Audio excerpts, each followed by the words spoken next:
Today we have the group from University of Wisconsin planting seeds. Right now they've got the garden beds, the raised garden beds ready.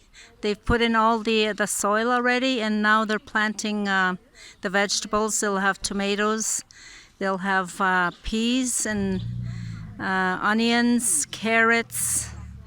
Did I say tomatoes? There's 6 different types of vegetables they'll be planting, and the front bed that you see will be full of flowers, orange marigolds, and so the sign will be up tomorrow. All the signs for the vegetables, each vegetable garden will be written in Ojibwe and as well as English. So they've been preparing the bed since this morning, so they're ready to plant them.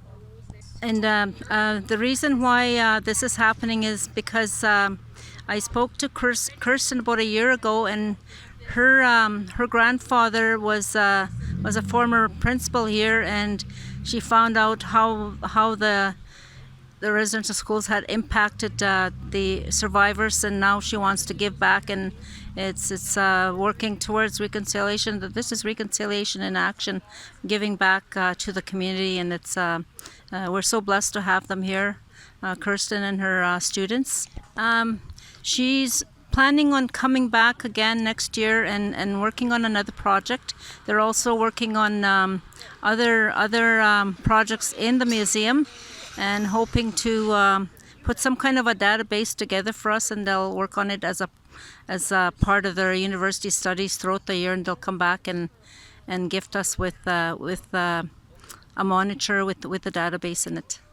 Thank you. I grew up in Portage, and a year ago I discovered a family connection to the residential school here. My grandfather was the principal in 1958, and that led me as an educator on a journey to learn more. I teach sociology, and I've been teaching about boarding schools and residential schools for a dozen years. And it became apparent that I needed to tell those stories with a different perspective, that I now had a piece of the history in my bloodline, and I wanted to address that. And so I, after a summer of reading and listening, decided that I wanted to find a way to help tell the story. In the United States, we do a different job of, Canada's pretty progressive in truth and reconciliation compared to the work in the U.S. It's starting there, but we're further along. And so I wanted our students to see it. They've been listening to my stories, they've been reading. And so this trip was about helping tell the story. We have spent 3 days hearing the truths. And today we are putting our. Lorraine has been saying it's reconciliation in action, and so we're building a community garden, a vegetable garden, and so wanting to leave something behind and to participate in the reconciliation work. And so I have 7 students that traveled with me, all from different majors, and so we're planting tomatoes and beets and carrots and radishes, cucumbers, onions, and the harvest will be shared with the older folks here at Long Plains. So they'll gain the harvest, and so it's exciting for us to be able to do this for them. I think to say it exceeded my expectations is I don't know if that's enough. It has been astounding. The community, the Long Plains community, has welcomed us with open arms. They have shared food. They have shared stories. They've shared their language, and so it's been an amazing time of being gifted. And I don't want these 7 kids to be the only ones to get this experience. And so the educator and me, we'll work at this again. So they're already talking about what we can build for them next year.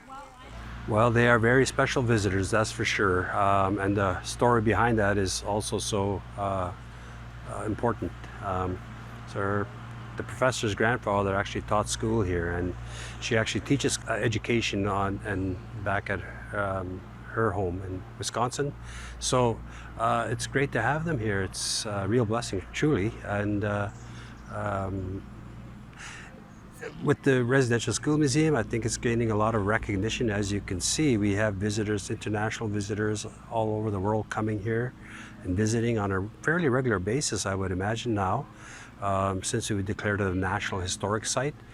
And it's good that we're getting this type of outreach work where they're coming and they want to learn more and they want to learn about residential school history here in Canada, which hasn't been the best history that Canada can share with the world, but it's important that we do share that story.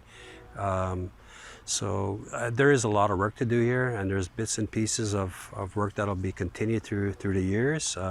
We definitely hope to raise over $20 million in the coming years to build an administration building, to expand our exhibits, memorial work, heritage work, residential school library. So there's a lot to do.